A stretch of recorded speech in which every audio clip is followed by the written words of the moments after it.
있는 말씀에 있는 이 서론에 대한 말씀을 가지고 말씀하다가 그만 시간이 너무 모자라서 끝을 그냥 바로 끝내버렸습니다.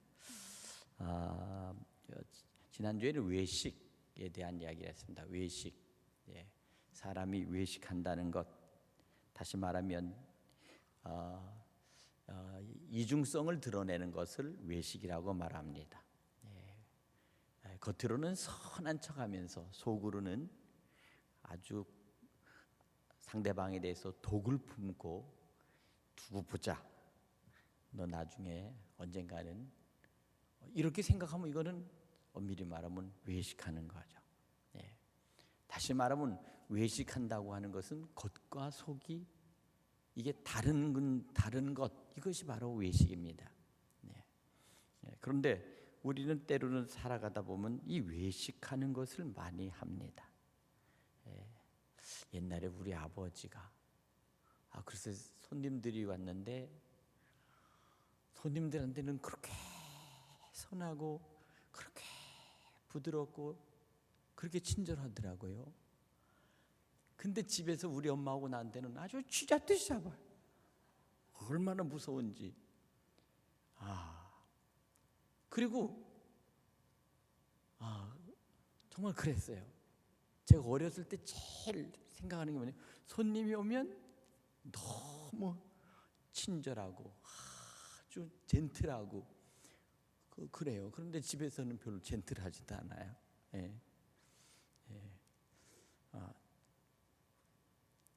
그러니까 어렸을 때 제일 나를 가장 실망시키고 나에게 가장 헷갈리게 만드신 분이 누구였을까? 바로 우리 아버지예요. 우리 아버지.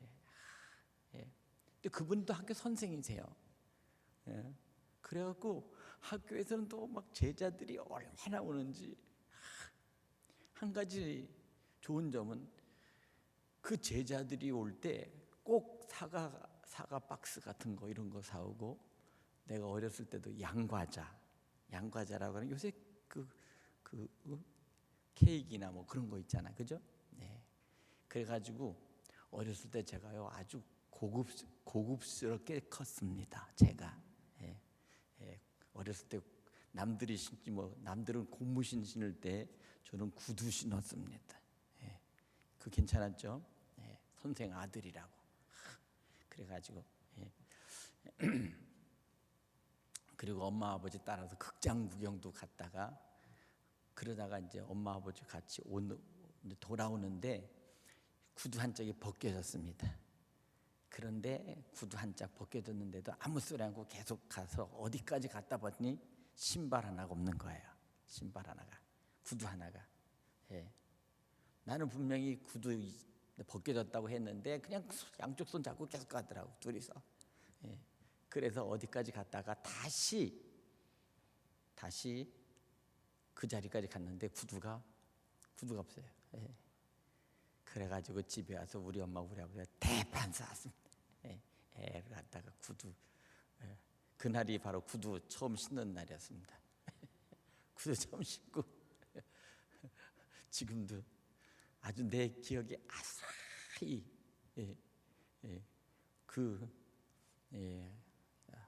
그 기억은 아직 있어요. 그 기억. 어쨌든 갈 때 극장 갈 때 시발 택시 타고 갔다. 시발 택시를 알아요? 말이 택시 이름이 시발 택시야. 옛날에 60년 전에 나 택시 타고 다녔다니까. 근데 오다가는 신발을 잊어먹고 와갖고 극장 갔다가 내가 아주 그런데 이제 또 우리 아버지가 고집이 있어서 얘는 좋은 신발 구두 신기면 안 됩니다. 뭐 그냥 적당히 집에서는 고무신, 옛날에 그거 어릴 때 고무신 뭐 이런 거 신겨야 된다고 그랬는데 우리 아버지가 오기가 있잖아, 남자가. 또 사왔어요. 그래 또 신었습니다. 어쨌든 그렇게 했는데 제가 뭘 얘기하려냐면 이 외식하는 것, 바로 그것이죠. 예. 예. 오늘 우리는 우리가 살아가는 데 있어서 가장 조심해야 될 것이 바로 그런 겁니다. 교회 안에서도 서로 조심해야 될 부분들이 바로 그런 거죠. 자, 오늘 여기 보면 결국 예수님께서 말씀하신 거 보면은 이 모든 것은 결국 감추어도 결국 다 드러난다. 그런 얘기를 주님 말씀하시는 거예요. 어두운 데서 말하는 것이 광명한 데서 들리고 골방에서 귀에 대고 말한 것이 지붕에서 전파되리라.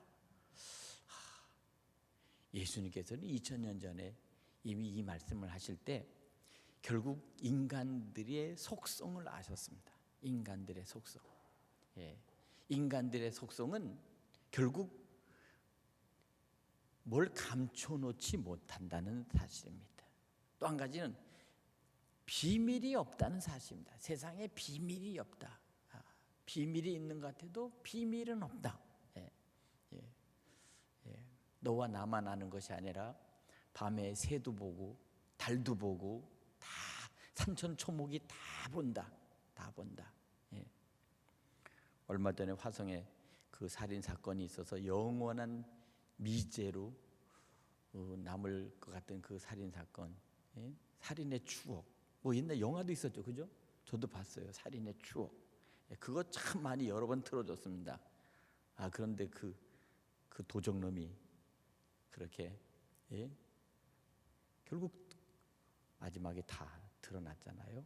7번째가 8번째 사람은 억울하게 잡혀 들어가 가지고 살인자라고 뒤집어 씌우고 그래서 했는데 결국 그것도 이 화성에서 살인한 사람들이 그 사람이 그걸 죽였다는 거예요. 그러니까 억울한 사람이 결국 살인자 누명을 쓰고 살았을 거 아니에요. 그 사람은 얼마나 마음에 한이 있었겠어요. 그죠? 왜? 살인하지도 않았는데 엉뚱하게 그 붙잡혀가서 자기를 갖다가 살인자라고 몰아서 아마 그 당시는 아마 잡혀가서 아마 뒤지게 두드려 맞았겠지. 고문도 당했겠지. 자백하라고 막 별짓을 다 했겠지. 그때 그 경찰이나 그 수사관들은 어떻게 처벌해야 되는 거예요?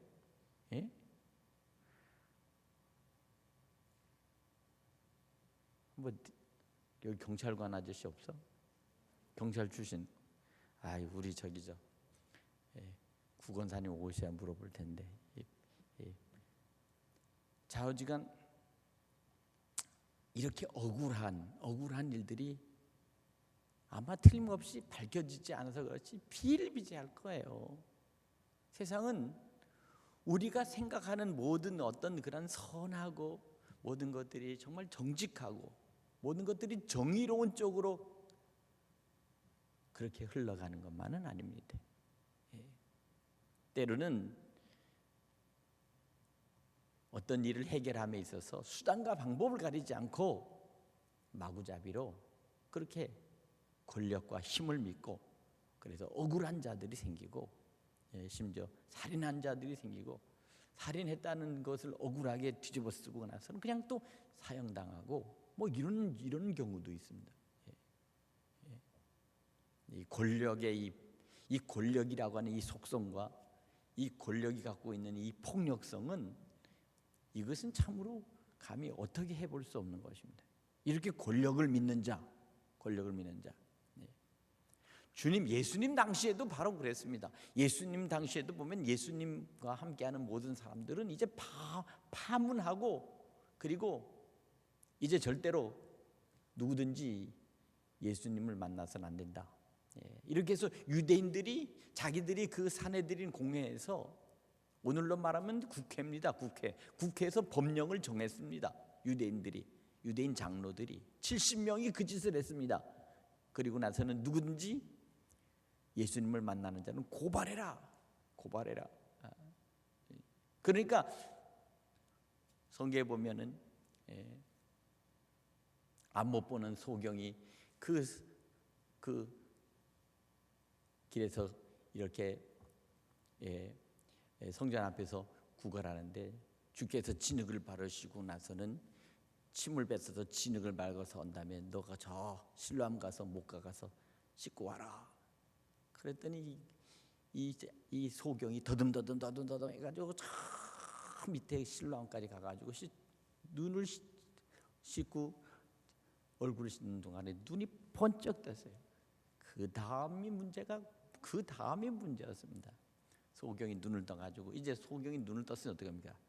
나 이제 앞 잘 보고 정상인이 됐습니다. 그러니까 이것을 가지고 이제 다시 어떻게 합니까? 이제 유대인 제사장, 바리새인 그 사람들에게 가서 증명을 해달라고 하니까 너 누가 눈 떠졌냐? 너 누가 눈 떠졌냐? 예? 그러니까 이 문제는 뭡니까? 그 사람이 누군지 모릅니다. 눈을 뜨게 해준 사람이 누군지 모릅니다. 근데 왜 몰랐겠어요? 알았다고요. 예, 그러니까 이 사람은 몰랐지만 부모들한테 물어봅니까?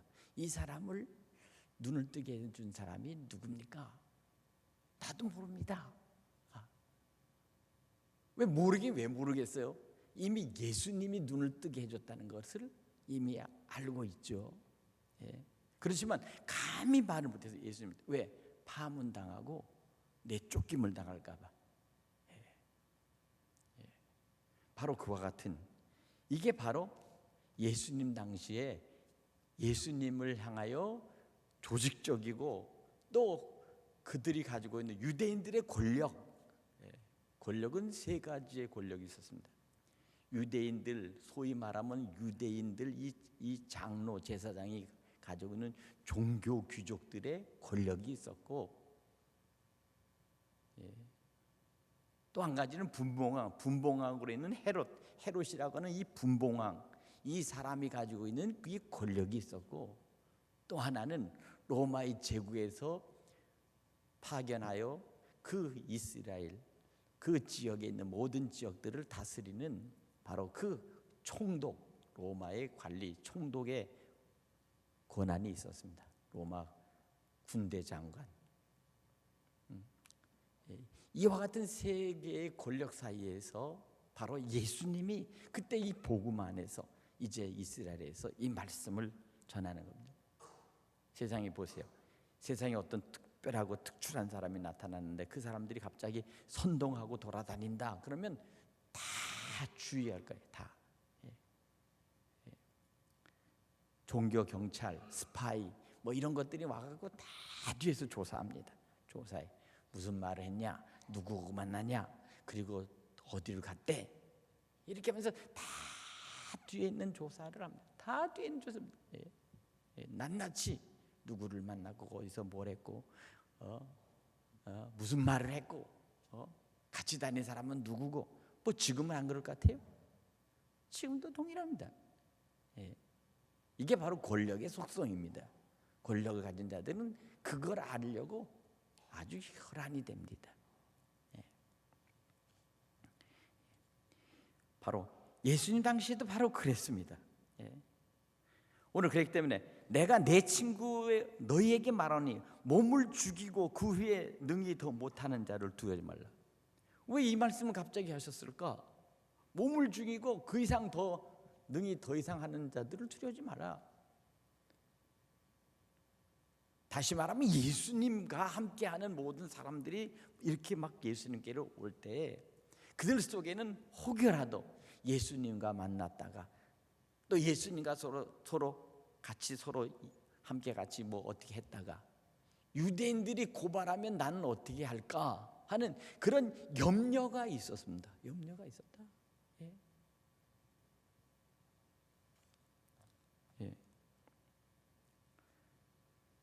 그러니까 마땅히 두려워할 자는 너희에게 내가 보이겠는데 죽인 후에 또한 지옥에 던져 넣을 권세가 있는 그를 두려워하라. 문제는 육신을 죽이는 그것을 사람들은 다 두려워하고 겁을 내죠. 다 겁을 냅니다. 왜?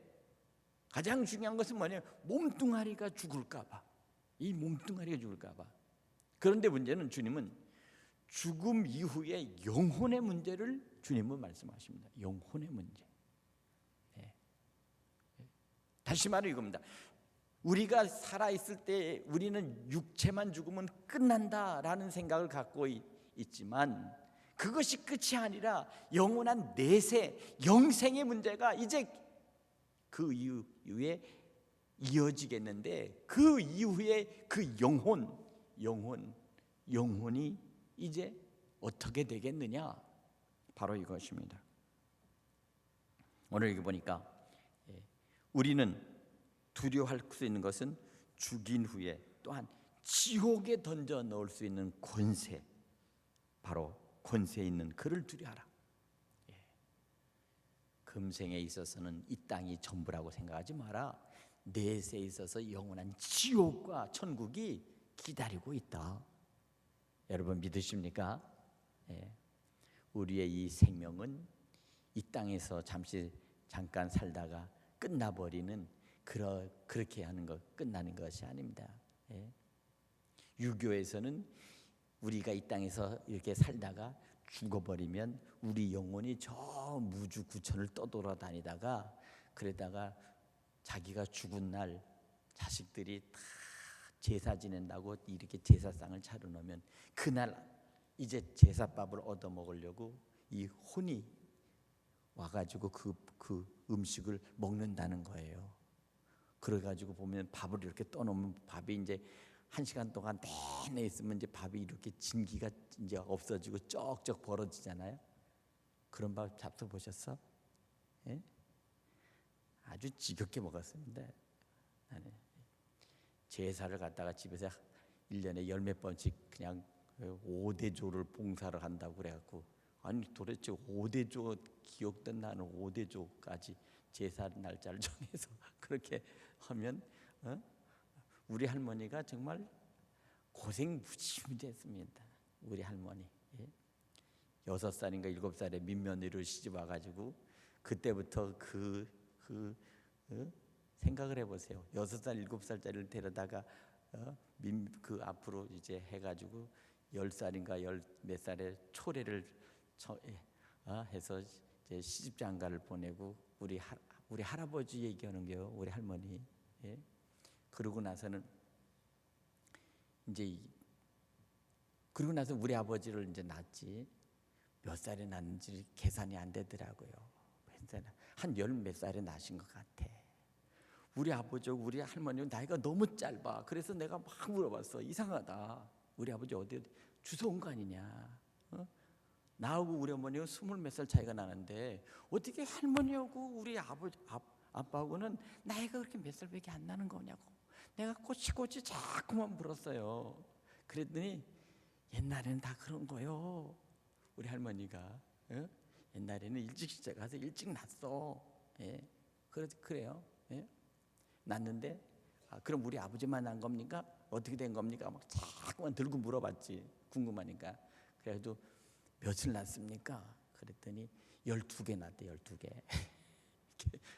개수로 말하시더라고. 사람 수로 말하면 12개.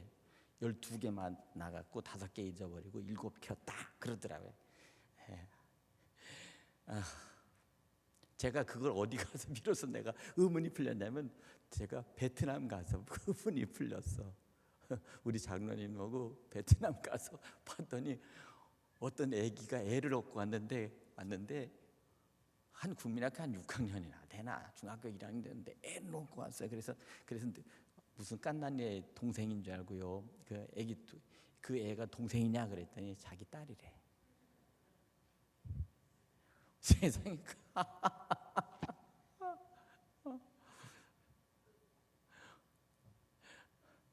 그때 그거 보면서 버뜩 생각났어.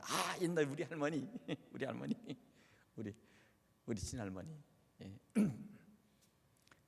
우리 친할머니 성은 임씨입니다. 임봉래. 이름도 좋아요. 임봉래.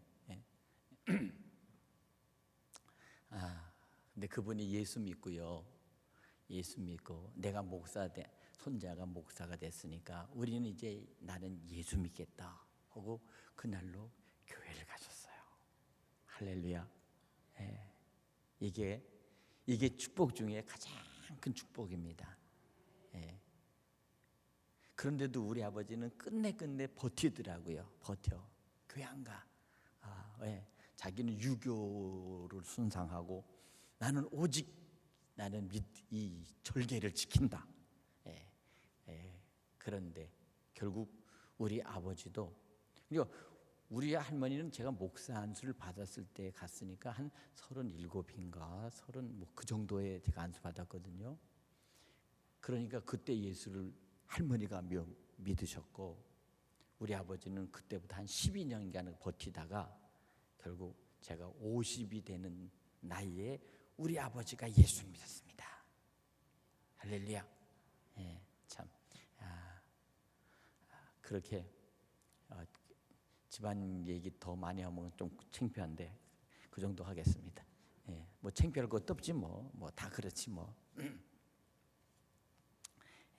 그래서 어쨌든 우리는 이 내세에 대한 부분이 내세에 대한 부분, 내가 제사 얘기한 것이 내세 때문에 얘기한 겁니다.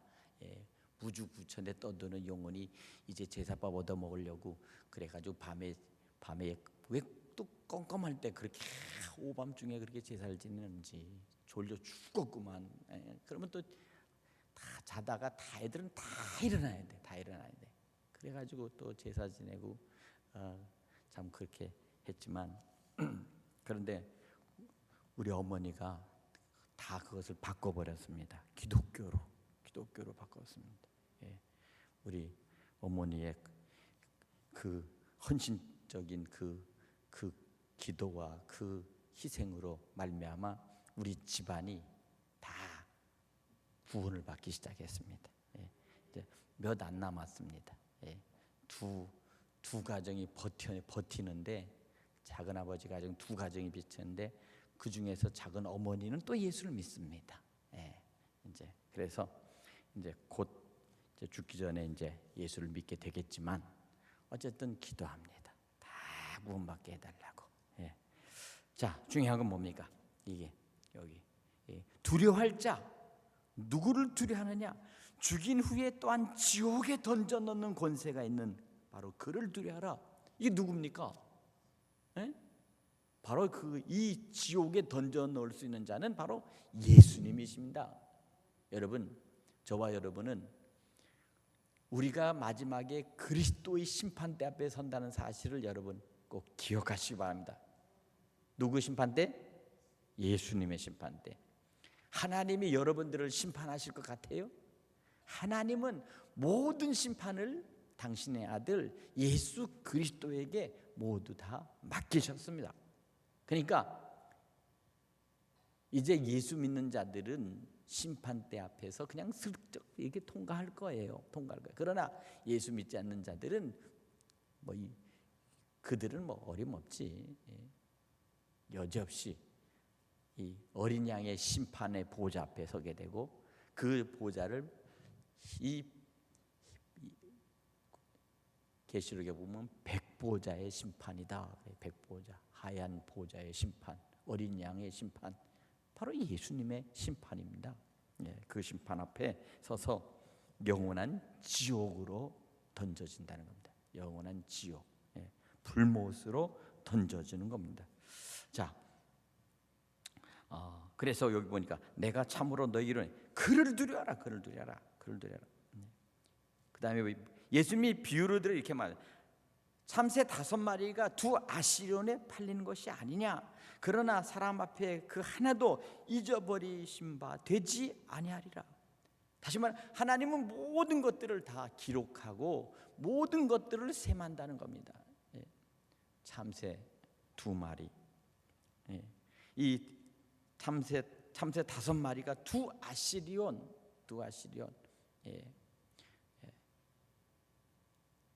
이거는 이제 한 드라크마는 한 사람이 하루 일할 품삯입니다. 근데 이 아시리온은 이것은 10아시리온이 한 드라크마입니다. 그러니까 여기 그러니까 돈으로 따지면 이렇게 합시다. 한 사람이 가령 한 시간 하루에 10만 원을 받는다고 합시다. 10만 원. 10시간 일해서. 예? 그러면 이 사람이 10시간을 일하면 10아시리온을 받아요. 한 드라크마가 한 사람이 하루 일할 수 있는 그 금액입니다. 한 드라크마. 그러니까 한 드라크마의 10분의 1이 한 아시리온이에요. 그러니까 10아시리온이 한 드라크마. 10만 원으로 말하면 아시리온은 10,000원 정도 되는 겁니다. 10,000원 정도. 그러니까 2아시리온 2만 원 주면 참새 5마리 살 수 있다. 뭐 그런 겁니다. 자, 이해가 가셨습니까? 그래, 그런 겁니다. 그러니까 2아시리온, 우리나라 말로 쉽게 말하면 그냥 2만 원, 2시간 일해서 벌 수 있는 2만 원, 뭐 그 정도입니다. 자, 그러니까 아주 별것 없는 것 같은 이런 것, 그러니까 참새를 사고 팔아서 그거 가지고서 이렇게 서로 하는 아주 일상적인 생활입니다. 이것은 일상적인 생활. 왜? 참새라고 하는 것은 수도 없이 많은 거 잡아다가 이제 그걸 갖다가 하는데, 가장 서민들이 그냥 간식거리로 먹는 겁니다. 간식거리. 참새 5마리면 2아시리온. 2만 원이면 통닭 한 마리 사주? 그지? 2만 원이면 통닭 하나 주나? 그지? 그러면 참새 5마리가 통닭 한 마리 값이면 되네? 예? 계산으로 말하면 참새 5마리. 예. 자, 어쨌든 그렇습니다. 예.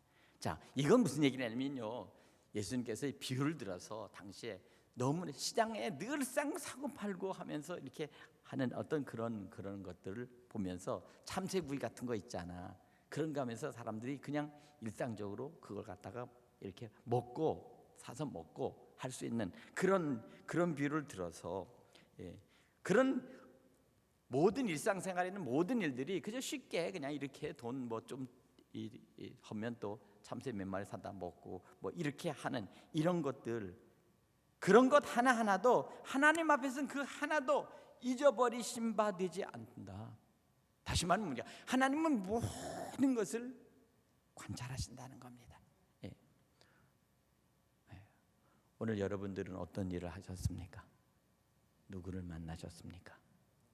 하나님은 모든 것들을 다 기억하고 모든 것들을 다 그렇게 관찰하고 계시다는 사실을 여러분 믿으시기를 바랍니다. 그래서 좀 더 구체적으로 7절에 심지어 머리털까지도 다 세신 바 되었다. 머리털까지 다 세신 바 되었나니 두려워하지 말라. 너희는 많은 참새보다 더 귀하니라. 다시 말하면 이건 무엇입니까? 오늘 하나님께서 그만큼 모든 것들을 하나님께서 다스리실 뿐만 아니라 하나님께서 지켜주신다는 것입니다. 하나님이 지켜주신다. 여기 보면 내가 또한 너에게 말하는 누구든지 사람 앞에서 나를 시인하면 인자도 하나님의 사자 앞에서 그를 시인할 것이요 사람 앞에서 나를 부인하면 하나님의 사자 앞에서 부인을 당하리라. 자, 결국 마지막에 심판대 앞에서는 네가 정말 나를 인정하고 나를 따랐느냐, 나를 부인했느냐 하는 그 결과가 언젠가는 반드시 셈이 될 거라는 거예요. 셈이. 참새 한 마리도 값을 주고 서로 셈을 하고 그것을 서로 사고 팔면서 그렇게 하는 것을 하나님이 다 알고 계신 것처럼 너희들도 언젠가는 마지막에 결국 그 모든 행동 속에서 네가 한 그 행동을 반드시 언젠가는 그것을 분명히 셈하게 될 거란 거예요.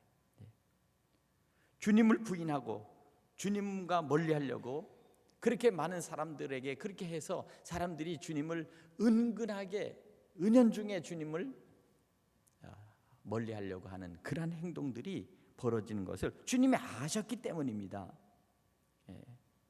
뿐만 아니라 10절에 누구든지 말로 인자를 거역하면 사심을 받으려니와. 자, 말로 인자를 거역하면 나 예수 모른다 라고 하면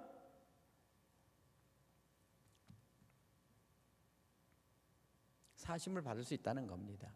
그런데 문제는 뭐냐? 받으려니와 성령을 모독하는 자는 사심을 받지 못하리라. 이건 뭐냐면 거예요. 너 예수 모른다는 게 사실이야? 사실입니다. 그럼 하나님의 이름으로 맹세하고 예수 모른다고 해. 그런데 마음속에서는 성령께서 그러면 안 돼 하고 성령이 그 마음을 주장하더라 그 말이요. 그러니까 내 마음속에는 누가 역사하시는 거예요? 성령께서. 그러니까 결국 어떻게 됩니까? 성령께서 말씀하시고 그 하는 것을 거스려서 나는 그것을 거부하면서 나 맹세컨대 하나님의 이름으로 맹세컨대 나 예수 모릅니다. 나 예수 믿지 않습니다 라고 말하면 어떻게 되는 거예요? 사심을 받지 못한다는 거예요. 차라리 몰라서 모릅니다 하는 사람, 그 사람은 용서를 받을 수 있지만 정작 예수가 그리스도시요 주님이시라는 사실을 알면서 세상의 권력과 세상의 여러 가지 모든 어떤 조건 속에서 자기가 자기의 안위를 위해서 자기의 유익을 위해서 그렇게 하기 때문에 나는 예수 모릅니다. 나는 예수 믿지 않습니다. 이렇게 하면서 결국 부인을 하는 것까지는, 그러니까 여기 중요한 건 뭐냐? 말로써 말로 인자를 거역하면 사심 받을 수 있다. 네. 때로는 주님과 단둘이서 서로 생각할 때 서로 주님과 내가 생각이 다를 수 있어요.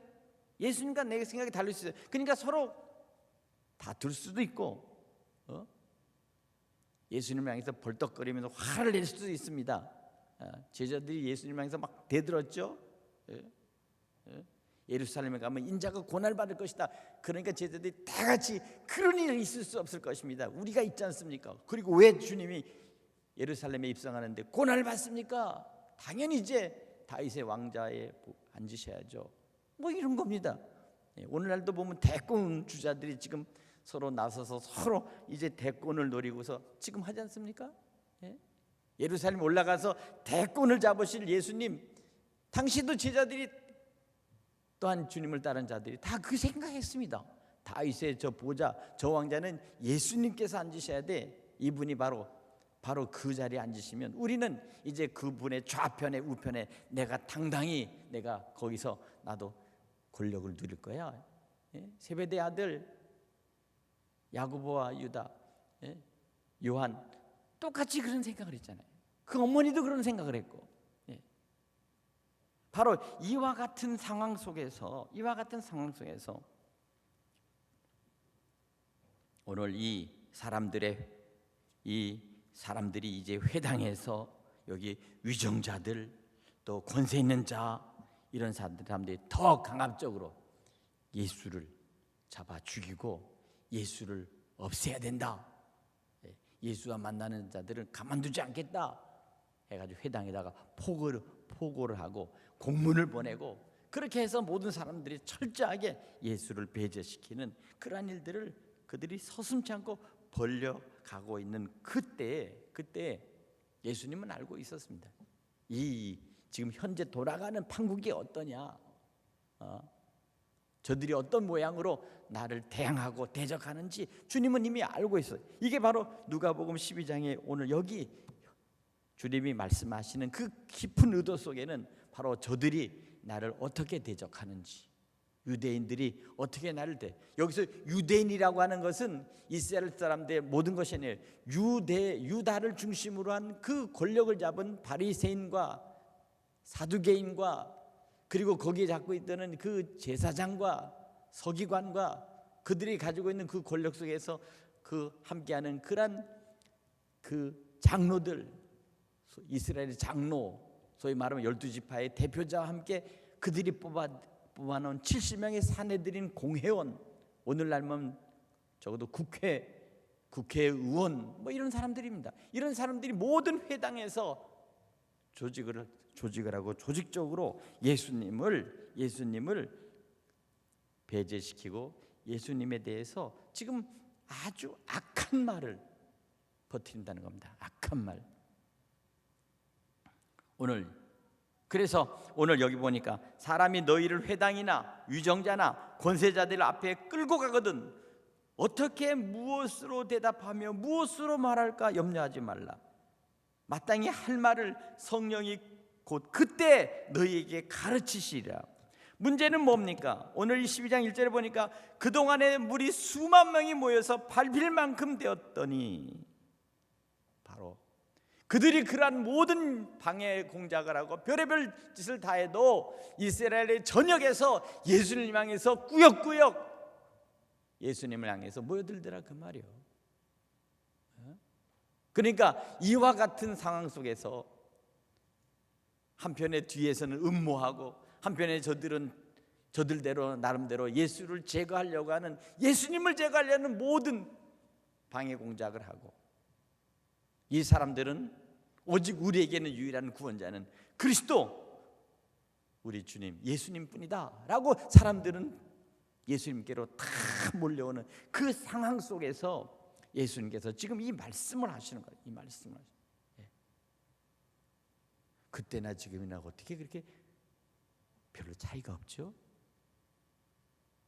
사람들은 뭔가 우리를 편안하게 하고 우리를 안식하게 하고 우리를 부유케 하고 우리를 행복하고 잘 살게 하는 사람을 지도자로 뽑고 그 사람을 찾으려고 하는 것은 이건 다 누구나 인지상정일 것 같아요.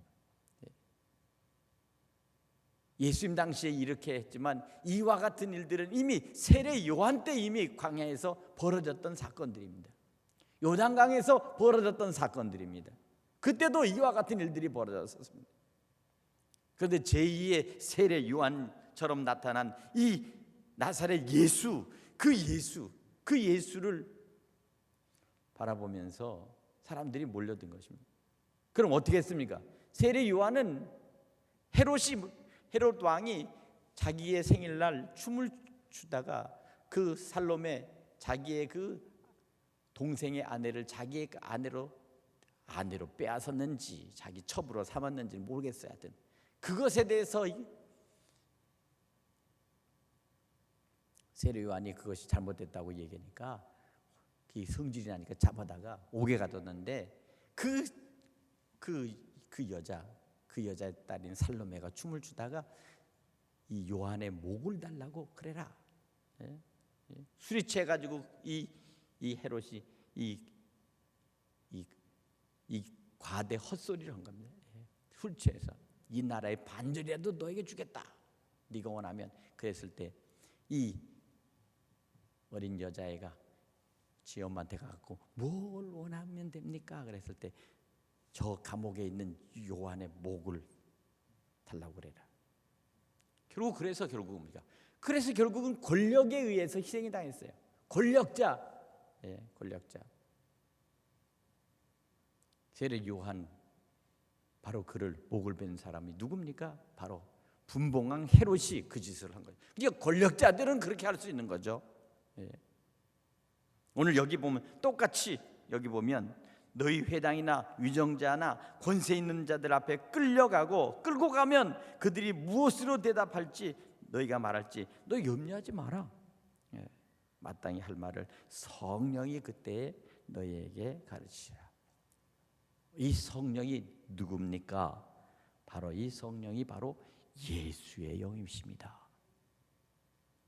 진리의 영이며 예수의 영이신 성령께서 오늘 우리에게 그때 어떻게 믿음을 지키고 우리가 신앙을 지키며 우리가 바르게 죽을 수 있는가를 가르쳐 주는 거예요. 바르게 말할 수 있는 것을. 그러니까 중요한 건 뭐니까 우리의 몸은 죽여도 우리의 영혼까지 죽일 수는 없다 하는 이 분명한 이 진리를 주님이 가르쳐 주신 것입니다. 예. 앞으로 이 험난한 세대, 앞으로 어떠한 일들이 벌어질지 알 수 없는 바로 그때, 저 북녘에 있는 우리 동포들이 정말 그들이 예수를 믿고 아직도 주님이 오실 그날을 기다리면서 그들이 간절히 부르짖어 기도하는 우리 북녘에 있는 우리 크리스찬들을 우리가 생각하면서 하나님, 어느 때까지 우리가 이렇게 우리 북녘 동포들이 고난을 당하면서 예수를 믿어야 합니까? 하는 이 기도, 우리가 그 기도를 쉬고 있기 때문에 우리의 고난이 더 길어지고 민족의 아픔이 더 길어지는지는 모르겠어요.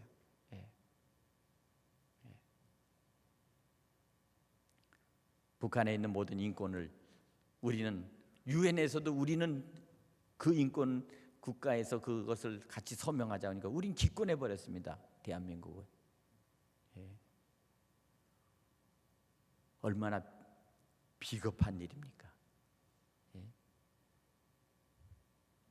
다른 외국에 있는 모든 사람들은 인권에 대해서 반드시 그것이 회복되어져야 되고 모든 백성에 대하여 참된 인권과 자유를 누려야 된다고 그렇게 해서 다